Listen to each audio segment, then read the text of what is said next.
বৃষ্টি মাথায় নিয়ে এই গঙ্গার ঘাটে ঘাটে চলছে প্রতিমা নিরঞ্জন পর্ব। একদিকে যেরকম গঙ্গার ঘাটগুলোতে নিরাপত্তা নজরদারি রাখা হয়েছে রিভার ট্রাফিক পুলিশ, তার পাশাপাশি মাইকিং করা হচ্ছে যাতে গঙ্গার ঘাটে যারা বিসর্জন দিতে আসছেন সেই বিসর্জন দেওয়ার পরে তারা যাতে গঙ্গার ঘাট খালি করে দেন। আমরা দেখতে পাচ্ছি সেই ছবি, একেবারে বাড়ির মহিলা যারা রয়েছেন তারা ইতিমধ্যেই গঙ্গার ঘাটে এসেছেন। গঙ্গার ঘাটে এসে তারা এই বৃষ্টি মাথায় নিয়ে প্রতিমা বিসর্জন করছেন। একেবারে অন্যরকম অনুভূতি, এই কয়েকটা দিন পুজোর আনন্দ, তারপরে আজকে একটা বিষাদের সুর বিসর্জন। কি বলবেন? আজকের দিনে তো আমাদের সত্যিই সবার মন খারাপ হয়, আর মনে হচ্ছে মাও যেন কাঁদছে আজকের ওয়েদারটা দেখে। খুব ভালোভাবে মাকে বিদায় করলাম, আবার আসছে বছর আবার হবে।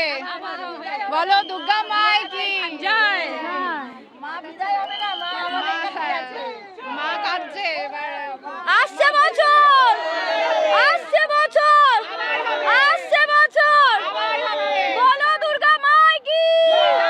একেবারেই তাই, প্রত্যেকেই কিন্তু একেবারে বলা যেতে পারে बहुत अच्छा लगा, बहुत श्रद्धाई, बहुत मजा आया। जय दुर्गा मैया की जय।